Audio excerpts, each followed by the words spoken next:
اعوذ باللہ من الشیطان الرجیم بسم اللہ الرحمن الرحیم ولا تحسبن الذين قتلوا في سبيل الله امواتا بل احياء عند ربهم يرزقون فرحين بما آتاهم الله من فضله ويستبشرون بالذين لم يلحقوا بهم من خلفهم الا خوف عليهم ولا هم يحزنون صدق الله العظیم۔ اللہم صلی علی سیدنا و مولانا محمد وعلی آل سیدنا و مولانا محمد مبارک وسلم وصلی علیہ۔ سامعین محترم، گزشتہ درس قرآن میں سورہ آل عمران کے اندر مذکور غزوہ احد کے مختلف احوال حالات کا تذکرہ ہو رہا تھا، جو بالکل متصل آیات کے اندر اللہ تعالیٰ نے مشرکین اور منافقین کے اس کوشش کا ذکر کیا کہ جس میں انہوں نے مسلمانوں کو جہاد سے برگشتہ کرنے کی سازش کی، اور کچھ یہ کہنے لگے کہ جہاد جو اگر ہم اس کو جہاد سمجھتے تو ہم اس پہ جاتے، تو جو شہید ہو گئے تھے ان کے بارے میں کہنے لگے کہ اگر وہ ہماری بات مان لیتے تو وہ آج یہ نقصان نہ اٹھاتے۔ تو اللہ تعالیٰ نے فرمایا کہ قُلْ فَادْرَؤُوا عَنْ أَنفُسِكُمُ الْمَوْتَ إِن كُنتُمْ صَادِقِينَ، اگر تم سچے ہو تو پھر اپنے آپ کے اوپر سے موت کو ٹال کے دکھاؤ۔ تو اس میں ان کے 70 افراد گھر بیٹھے بیٹھے مر گئے، یہ تفاسیر میں لکھا ہے۔ وہاں پہ تو ان کے یہ اعتراضات کی بات ہو رہی ہے، مسلمانوں کو برگشتہ کرنے کی بات ہو رہی ہے، مسلمانوں کو جہاد سے جو ہے وہ دور کرنے کی بات ہو رہی ہے۔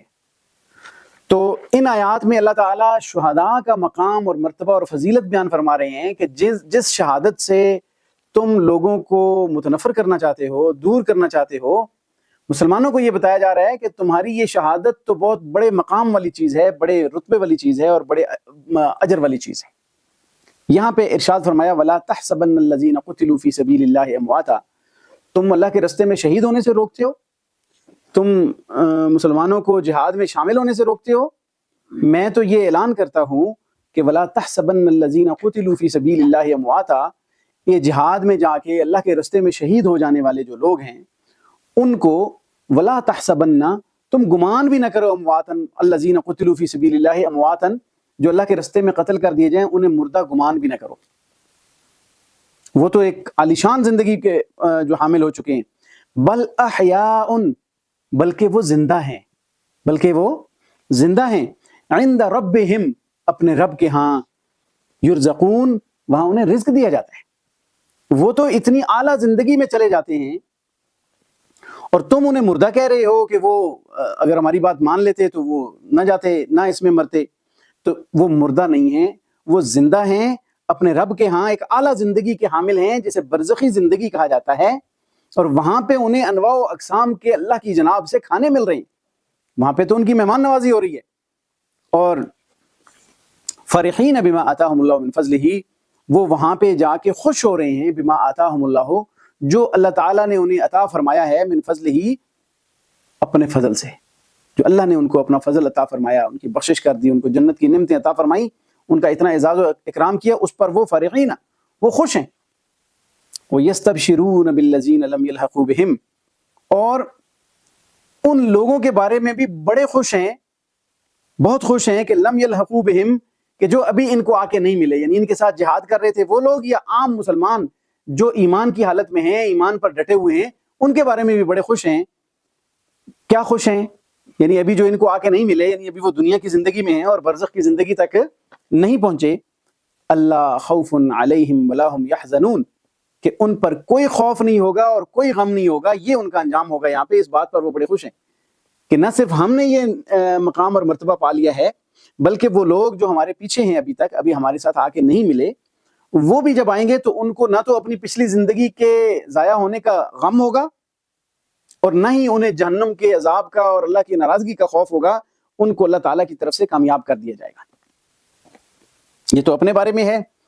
اور یستبشرون بنعمت من اللہ وفضل، مومنوں کے بارے میں، دیگر مجاہدین کے بارے میں تو یہ خوشی ہو رہی ہے کہ وہ ادھر آئیں گے تو ان کا بھی ایسا اعزاز و اکرام ہوگا، ان پر کوئی خوف اور غم نہیں ہوگا، یعنی ان کا انجام بہت اچھا ہونے والا ہے۔ اس بات پہ خوش ہو رہے ہیں کہ وہ بھی حق پر ہیں، وہ صحیح رستے پر ہیں، اور یہاں پہ آ کے وہ اللہ کے دربار میں پیش ہو جائیں گے۔ اور اپنے بارے میں یستبشرون بنعمت من اللہ وفضل، اللہ کی نعمت اور اللہ کے فضل پر وہ خوش ہیں جو کہ انہیں ملا ہوا ہے، وہاں پہ جو اعزاز و اکرام ہے. وان اللہ، اور اس بات پر خوش ہیں کہ لا یضیع اجر المؤمنین، کہ اللہ تعالیٰ مومنوں کا اجر ضائع نہیں کرتا. یہ تو تھا ترجمہ.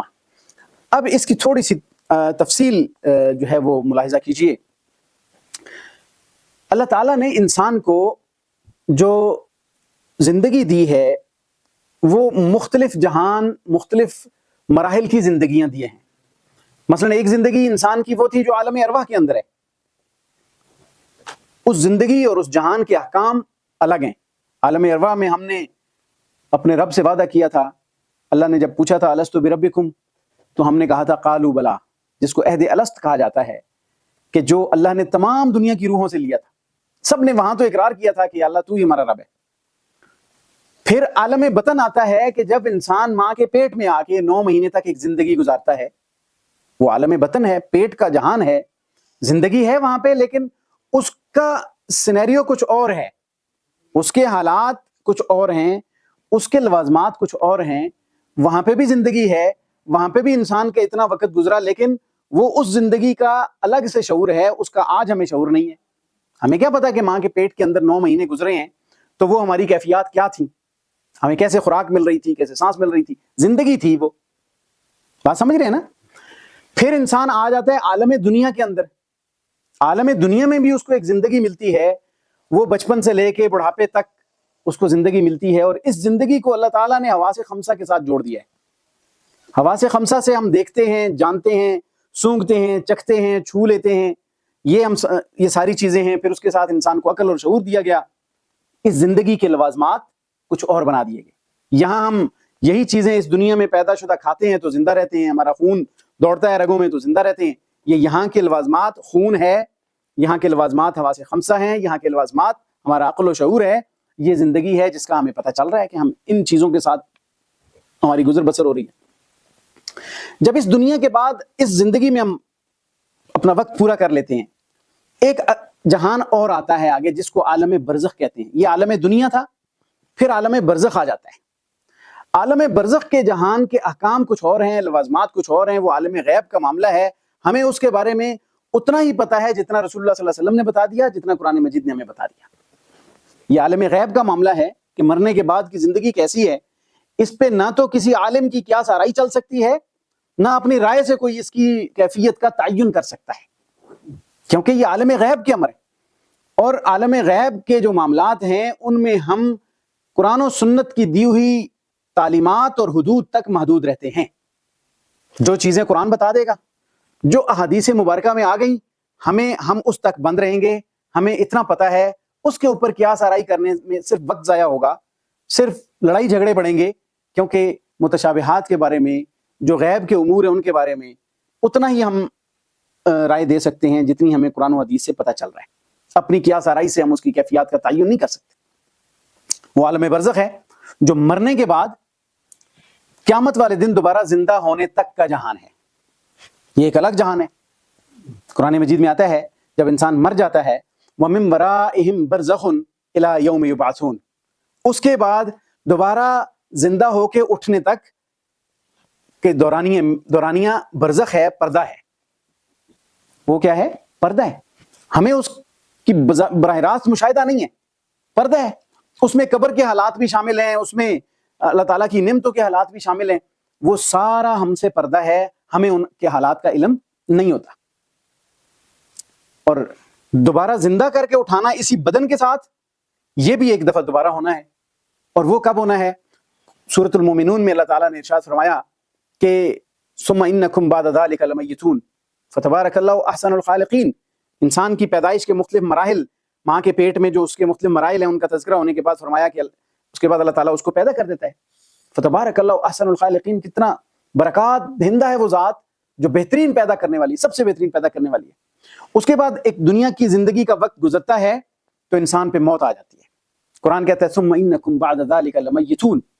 سورۃ المومنون کے اندر یہ ارشاد ہوتا ہے کہ اس کے بعد تم پر موت آ جاتی ہے. کسی نے 50 سال زندگی گزاری، کسی نے 60 سال زندگی گزاری، موت آ جاتی ہے. دوسری جگہ پہ فرما دیا کہ اس کے بعد والا دورانیہ برزخ میں ہے. ثم انکم یوم القیامت تبعثون، پھر قیامت والے دن تمہیں دوبارہ زندہ کر کے اٹھایا جائے گا. جب اسرافیل علیہ السلام سور پھونکیں گے، پہلے سور کے ساتھ تمام دنیا کے لوگ مر جائیں گے، دوبارہ سور پھونکیں گے تو آدم علیہ السلام سے لے کے اس وقت تک قیامت تک کے جتنے لوگ ہوں گے، دوبارہ سور پھونکنے کے بعد ان کی روحوں کو ان کے جسموں میں واپس لوٹا دیا جائے گا. روحیں جسم میں مکمل طور پہ واپس لوٹتی کب ہیں؟ جب قیامت آئے گی. وہ ہوگا عالم آخرت. وہاں کی زندگی اور طرح کی زندگی ہوگی. وہ اس دنیا کی زندگی کی ہم مثال نہیں دے سکتے، اس طرح کی نہیں ہوگی. اس کے الگ احکام ہیں، اس کے الگ جہان ہے. زندگی وہاں پہ بھی ہوگی. بات سمجھ رہے ہیں نا؟ زندگی عالم ارواح میں بھی تھی. زندگی وہ روح کی زندگی تھی، صرف اس میں بدن نہیں تھے ہمارے. زندگی عالم بطن میں بھی ہے، جس میں ہمارا جسم اور روح دونوں چیزیں شامل تھیں. وہ سینسز اور ادراک نہیں تھا. پھر عالم دنیا میں آئے تو ایک زندگی یہ ہے جس کے اندر ہماری روح اور ہمارا جسم دونوں شامل ہیں، اور ساتھ حواس خمسہ ہیں، عقل و شعور ہے، احساس ہے. یہ ایک زندگی ہے. پھر ایک زندگی اس کے بعد آئے گی جو قیامت سے پہلے ہوگی، اس کو عالم برزخ کہتے ہیں.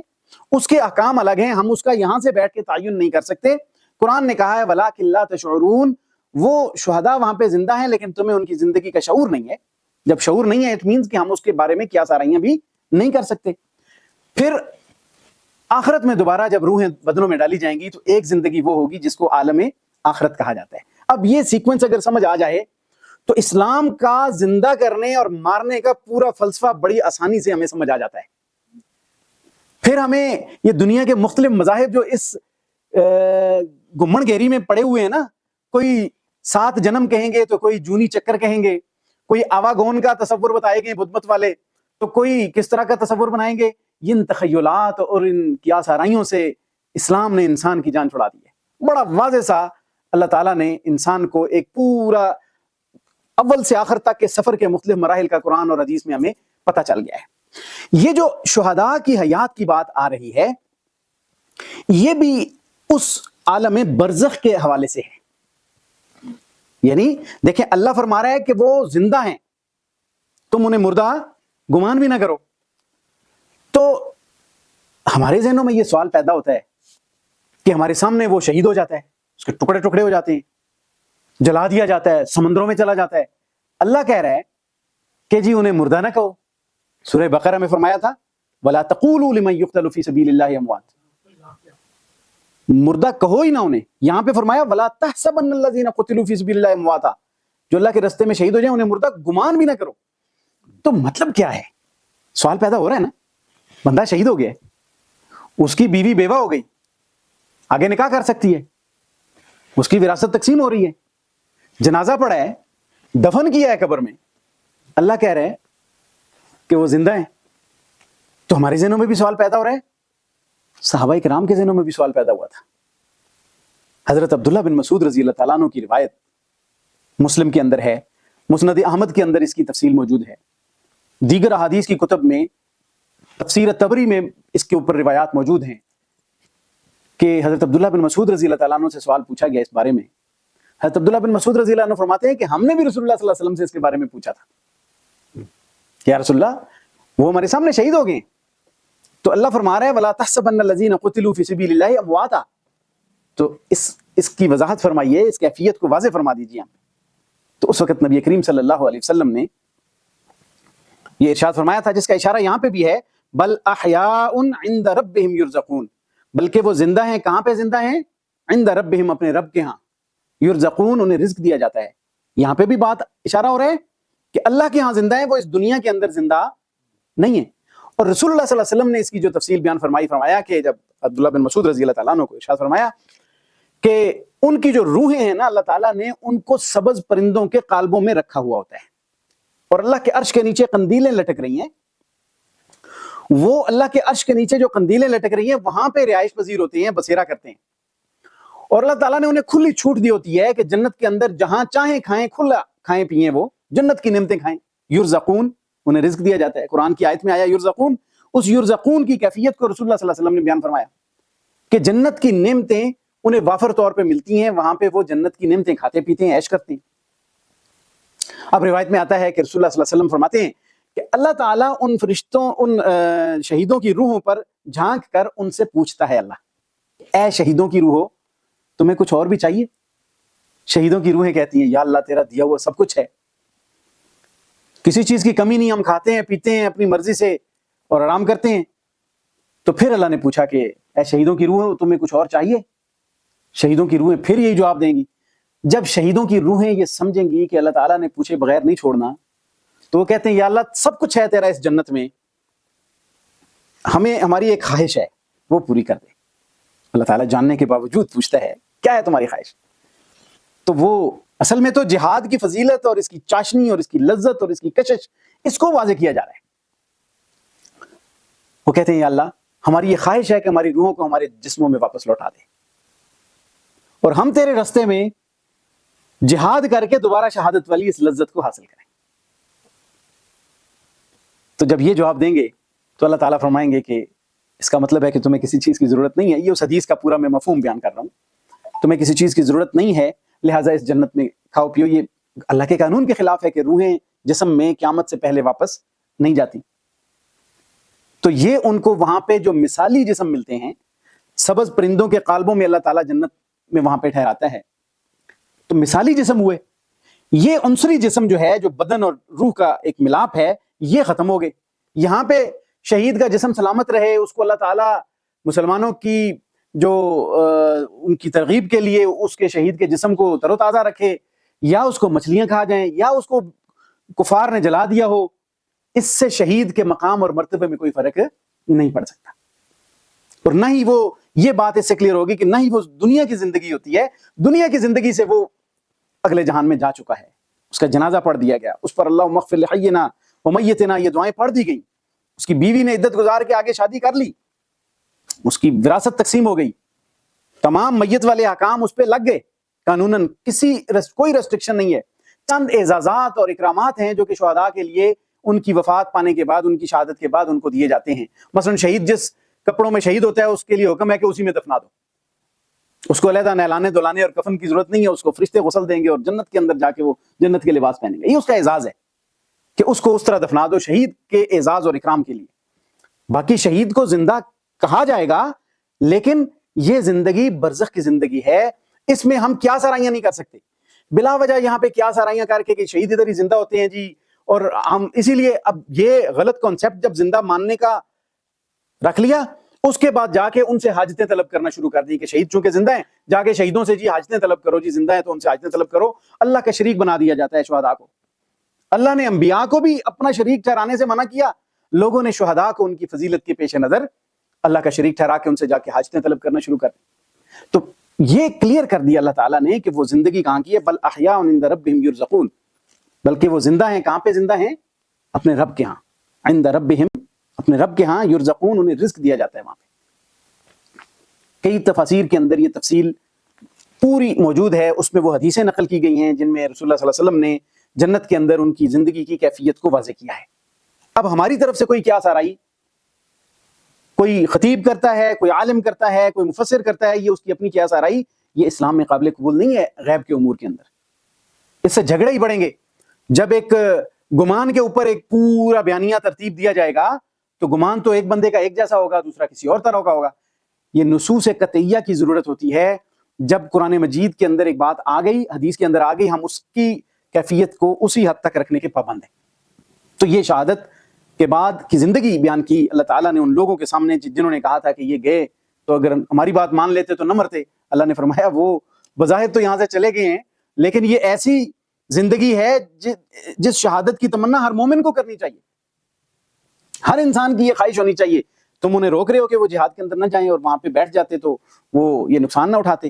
اللہ نے گویا کہ شہداء کا مقام اور مرتبہ بھی بیان فرمایا اور ان کی حیات کی اور ان کی زندگی کی کیفیت کو بھی بیان فرمایا، اور اسی کیفیت پر یہ بات آگے دلیل ہے، فرحین بما آتاہم اللہ من فضلہ، وہ اس بات پر خوش ہو رہے ہیں جو اللہ تعالیٰ نے ان کو فضل دیا، اعزاز و اکرام دیا، اس پر وہ خوش ہو رہے ہیں۔ یعنی یہ اس بات کی دلیل ہے کہ وہ دنیا کی زندگی نہیں تھی جہاں پہ جا کے انہیں اعزاز و اکرام ملا تو اس کیفیت میں وہ خوش ہو رہے ہیں۔ یہاں سے وہ وفات پا چکے ہیں، لیکن آگے اللہ کے ہاں وہ زندہ ہیں۔ رسول اللہ صلی اللہ علیہ وسلم اکثر دعا مانگا کرتے تھے کہ میری خواہش ہے لوددت ان اقتل فی سبیل اللہ، میری خواہش ہے کہ میں اللہ کے راستے میں قتل کر دیا جاؤں، ثم احیا، پھر مجھے دوبارہ زندہ کیا جائے، ثم اقتل، پھر مجھے قتل کر دیا جائے، ثم احیا ثم اقتل، پھر مجھے زندہ کیا جائے، پھر مجھے قتل کیا جائے، 3 مرتبہ ارشاد فرمایا۔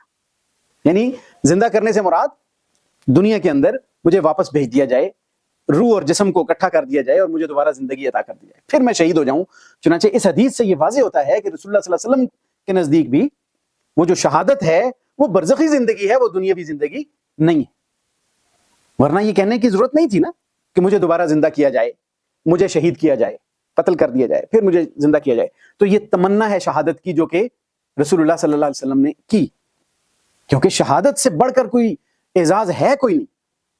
وہ جو اللہ تعالیٰ نے انہیں فضل عطا فرمایا اس پر خوش ہو رہے ہوتے ہیں، کیا فضل عطا فرمایا؟ جو ہی شہید جو ہے وہ اس کی جو خون کا قطرہ زمین پر گرتا ہے تو اللہ تعالیٰ اس کو جنت کی نعمتوں کے اندر لے کے چلا جاتا ہے۔ پھر اللہ تعالیٰ ان کو قیامت والے دن اس فضائے اکبر سے محفوظ کرے گا جس گھبراہٹ کا شکار دنیا ہو رہی ہوگی، اللہ تعالیٰ ان کو محفوظ کرے گا۔ اللہ تعالیٰ ان کو شفاعت کا حق عطا فرمائیں گے کہ وہ کچھ لوگوں کی شفاعت کریں جب اجازت دی جائے گی۔ اللہ تعالیٰ ان شہیدوں کو وہاں پہ ان کا بڑا پروٹوکول اور اعزاز و اکرام سے انہیں نوازے گا اللہ تعالیٰ۔ یہ ساری چیزیں جو اللہ کا فضل ان کو ملا یا اس کے ملنے کا وعدہ ہوا، ان کو وہ پکچر نظر آتی ہے تو وہ بڑے خوش ہوتے ہیں کہ ہمارے لیے اتنا بڑا اعزاز و اکرام۔ اللہ نے فوراً جاتے ہی نعمتیں شروع ہوگی۔ پروٹوکول وہاں کا کتنا بڑا پروٹوکول ہوگا، ہم تصور کر سکتے ہیں یہاں کے پروٹوکول کے ساتھ، جس کو اللہ اور اس کے فرشتے پروٹوکول دے رہے ہوں کہ شہید آیا ہے، شہید کی روح آئی ہے، اور پھر اس کو مثالی جسم وہاں پہ جو عطا کیا، تو اس کا مطلب ہے وہ برزخ کے جسم ہیں، وہ یہ دنیا کا جسم نہیں ہے۔ یہ باتیں اس لیے واضح کرنا ضروری ہے کہ بعض اوقات یہ کانسیپٹ کلیئر نہیں ہو رہا ہوتا اور گنجل سی پڑی ہوتی ہے، ادھر ادھر سے رنگ برنگی آوازیں آتی ہیں، لوگ قسم قسم کے کیا سارائیاں کر کے چیزوں کو، مفہوم کو واضح کرتے ہیں۔ لیکن کیا یہ اچھا نہیں ہے کہ اگر ہم اس طرح کے امور میں قرآن و سنت سے براہ راست رہنمائی لینا شروع کر دیں تو جھگڑے ہی نہ پڑیں؟ یہ صحیح روایات کی روشنی میں اور قرآن مجید کی آیت کی روشنی میں یہ چیز واضح ہو رہی ہے۔ اصل مقصد یہ ہے کہ شہید کا مقام اور مرتبہ یہاں پہ وہ ذکر کیا جا رہا ہے کہ اس کے اعزاز اور اکرام کو دیکھیے۔ فرحین بما آتاہم اللہ من فضلہ ویستبشرون بالذین لم یلحقوا بہم من خلفہم، اور ان لوگوں کے بارے میں خوش ہو رہے ہوتے ہیں جو کہ لم یلحقوا بہم من خلفہم، جو کہ ابھی انہیں پیچھے سے آ کر نہیں ملے، یعنی ابھی وہ دنیا میں ہیں، چاہے تو ان کے مجاہدین دوست ہیں وہ شہید ہو کر آ کے نہیں ملے، یا مومنین دوست ہیں جو ایمان والے ہیں، جو ایمان پر قائم ہیں اور اس ایمان پر رہتے ہوئے ان کی موت ہو جائے اور وہ آ کے ان لوگوں کو مل جائیں۔ اور فرمایا کہ اللہ خوف علیہم ولا ھم یحزنون، اس بات پر وہ خوش ہو رہے ہوتے ہیں کہ جب مومنین یا مجاہدین وہاں سے آئیں گے، ہمارے ساتھ ملیں گے، یہاں پہ آ کے اپنا وہ ٹھکانے پہ پہنچیں گے تو ان کو کوئی خوف اور غم نہیں ہوگا۔ غم ہوتا ہے سابقہ چیزوں کے اوپر، کوئی گزری ہوئی چیزوں کے اوپر، خوف ہوتا ہے آئندہ آنے والی چیزوں کے بارے میں۔ قرآن مجید نے اکثر ایسی جگہوں پہ غم اور خوف کا ذکر کیا نا جب، تو اسے پاسٹ اور فیوچر دونوں سے بے غم کر دیا اللہ تعالیٰ نے۔ فرمایا کہ انہیں اپنی دنیا کی زندگی کھو جانے کا، دنیا کے عیش و عشرت کو چھوڑ کے آنے کا کوئی غم نہیں ہوگا۔ شہید ہو گیا ایک بندہ تو اسے پچھلی یہ جو عارضی متاع ہے اس کے بارے میں کوئی غم نہیں ہوگا کہ میں نے اس کو چھوڑ دیا جی، میں نے ہنستے بنستے چیزیں چھوڑ دی، نہیں، کیونکہ اس کو اس سے بہتر مقام مل جائے گا۔ اور انہیں کوئی خوف نہیں ہوگا آگے، جب اللہ تعالیٰ کی طرف سے پروٹوکول ملا، کامیابی کی بشارت نوید مل گئی کہ تو کامیاب ہے، کامیاب لوگوں میں شامل کر دیا گیا، تو آئندہ جہنم کے عذاب کا خوف بھی اس سے ختم ہو گیا۔ اور فرمایا یستبشرون بنعمت من اللہ، اور یہ تو ان لوگوں کے بارے میں یہ خوش ہو رہے تھے نا پچھلی آیت میں کہ جو ابھی ان تک نہیں پہنچے، ان کو ملے نہیں ہیں، ان کا انجام بڑا زبردست ہونے والا ہے، انہیں غم اور خوف سے بری ذمہ کر دیا گیا ہے۔ اب وہ اپنے فضل کو دوبارہ دہرا رہے ہیں کہ خوش ہوتے ہیں بنعمت من اللہ، جو اللہ تعالیٰ کی طرف سے انہیں نعمتیں مل رہی ہیں وہاں پہ، وفضل، اور جو فضل مل رہا ہے، انواع و اقسام کے کھانے مل رہے ہیں، اللہ تعالیٰ کی طرف سے اعزاز و اکرام مل رہا ہے، بہترین ٹھکانے ملے ہوئے ہیں، تو اس پر وہ خوش ہوتے ہیں، یعنی وہاں پہ اس مقام کو دیکھ کر وہ خوش ہو رہے ہوتے ہیں۔ وَأَنَّ اللَّهَ لَا يُضِيعُ أَجْرَ الْمُؤْمِنِينَ، اور بے شک اللہ تعالیٰ نہیں ضائع کرتا مومنوں کا اجر۔ مومن جو بھی امور سر انجام دیتے ہیں، جو نیکیاں بھی کرتے ہیں، اللہ تعالیٰ اس کا اجر ضائع نہیں کرتا۔ یہ حیات شہداء کے حوالے سے وہاں پہ جا کے خوش ہونے کی بات جو ہو رہی ہے، وہاں کی کیفیات کا جو تذکرہ کر رہا ہے شہداء، یہ سوچنے کی بات ہے کہ یہ اس دنیا کی بات نہیں ہے، وہاں پہ جب پہنچا ہے تو وہ کیفیات دیکھی۔ سورۃ یاسین کے اندر اس کی ایک اور شواہد میسر آتی ہیں۔ سورۃ یاسین میں اللہ تعالیٰ نے ان 3 انبیاء کا ذکر کیا ہے کہ جن کو ایک بستی کی طرف بھیجا تھا، تو قوم نے انہیں جھٹلا دیا. وجاء من اقصى المدينة رجل يسعى قال يا قوم اتبعوا المرسلين اتبعوا من لا يسألكم اجرا وهم مهتدون. ایک بڑھئی تھا، وہ شہر کے پرلے کنارے سے بھاگتا ہوا آیا اور اس نے آ کر کہا بدبختو، ان کو کیوں نہیں مان رہے آپ؟ یہ نبی ہیں، تمہیں صحیح طور پہ رہنمائی کر رہے ہیں، تمہاری جو ہے وہ تم سے کوئی اجر بھی نہیں مانگتے اور یہ ہدایت پر بھی ہیں، تو ان کی بات مان لو. تو انہوں نے کہا ان سے تو بعد میں نمٹیں گے، اس کا پہلے کام تمام کرو. وہ حبیب نجار اس کا نام تھا، بڑھئی تھا. تو انہوں نے اس کو پکڑ لیا، اس کو قتل کیا، اس کے اعضاء کاٹے، اس کو وہیں پہ شہید کر دیا. وہ شہید ہوا تو قرآن میں وہیں سورۃ یاسین کے اندر اللہ تعالیٰ نے اس کے بارے میں ارشاد فرمایا کہ وہ شہید ہوا تو قیل ادخل الجنہ، اس کو کہا گیا کہ جاؤ جنت میں داخل ہو جاؤ. اب اس کا جسم تو ادھر پڑا تھا، جنت میں کیا چیز داخل ہوئی؟ اس کی روح، اور وہاں مثالی جسم جنت میں پہنچ گیا. وہاں پہ جا کے جب اس نے نظارے دیکھے، اللہ کی نعمتیں دیکھی، وہاں پہ کمالات دیکھے، تو کہتا ہے قال یا لیت قومی یعلمون، کہتا ہے کاش میری قوم جان لیتی، بما غفر لی ربی وجعلنی من المکرمین، کہ میرے رب نے مجھے بخش دیا ہے اور مجھے عزت والوں میں بنا دیا ہے، اتنا عزت اور اتنا پروٹوکول مجھے دیا ہے، کاش میری قوم یہ بات جان لیتی. یعنی اس نے وہاں کی کیفیات جا کے تو اپنے پچھلوں کے بارے میں خیرخواہی کی کہ کاش میری قوم جان لیتی اور وہ نبیوں کی بات مان لیتی کہ میرا اللہ تعالیٰ نے کتنا بہترین یہاں پہ اعزاز و اکرام کیا ہے کہ مجھے مکرمین میں شمار کر دیا، عزت والے لوگوں میں شمار کر دیا اور یہاں پہ لا کے بٹھایا. آج کسی مجلس کے اندر، کسی محفل کے اندر، کسی جلسے کے اندر، کسی کانفرنس کے اندر اگر کسی کو لا کے تو بڑے اعزاز و اکرام سے فرنٹ سیٹ پہ بٹھایا جائے چیف گیسٹ والی جگہ پہ، تو وہ پھولے نہیں سماتا. تو جب اللہ تعالیٰ نے وہاں پہ اعزاز و اکرام عطا کیا ہوگا تو بندے کی خوشی کی کیا کیفیت ہوگی. 3 دفعہ یہاں پہ 3 لفظ، فرحین یستبشرون یستبشرون، خوشی تو ہونی تھی. اللہ تعالیٰ نے جو انہیں اعزازات اور اکرامات دیے ہیں تو 3 ایسے خوشی کے الفاظ جو خوشی اور انبساط اور مسرت کے موقع پر بولے جاتے ہیں، ان 3 الفاظ کا ذکر یہاں پہ ہوا. اور وہ حبیب نجار کی بات جو ہے کہ اس نے کہا کہ جی قال یا لیت قومی یعلمون بما غفر لی ربی وجعلنی من المکرمین، کاش میری قوم جان لیتی کہ مجھے اللہ تعالیٰ نے بخش دیا اور عزت والوں میں بنا دیا. تو وہ اعزاز و اکرام، یہ شہداء کے مقام اور مرتبے کو بیان کرنا مقصود ہے تاکہ بعد کے لوگ یہ جو شہادت ہے اس سے ڈرے نہیں، اپنے آپ کو بچا کے نہ رکھیں، دین کی سربلندی کے لیے، ایمان کی حفاظت کے لیے، مظلوموں کی مدد کے لیے اپنے آپ کو وہ پیش کریں اور اپنی جانوں کو بچا کے پیچھے نہ رکھیں، بلکہ جتنی ممکن ہو سکے وہ دین کی سربلندی کے لیے اپنے آپ کو آگے پیش رکھیں، تاکہ اگر کبھی ان کی مقدر میں شہادت ہوئی تو وہ بھی اس اعزاز اور اکرام کو پالیں. مرنا تو ادھر چارپائی پہ بھی ہے نا، لوگوں نے، کوئی نہیں بچے گا، لیکن شہید کی جو موت ہے وہ قوم کی حیات ہے، اس سے قومیں زندہ ہو جاتی ہیں، اس سے نظریات زندہ ہو جاتے ہیں، قوموں کا تحفظ ہوتا ہے. شہید کی اس کیفیات کو بیان کر کے یہ اس سٹرگل کو قائم رکھنا اور اس کو زندہ رکھنے کی ترغیب دی گئی ہے کہ جو اللہ کے دین کی سربلندی کے لیے کرنے کی ہر مومن کی ذمہ داری لگائی گئی. اللہ تعالیٰ سے دعا ہے کہ اللہ تعالیٰ زندگی دے تو سعادت کی دے اور موت دے تو شہادت کی دے. وآخر دعوانا ان الحمد للہ رب العالمین.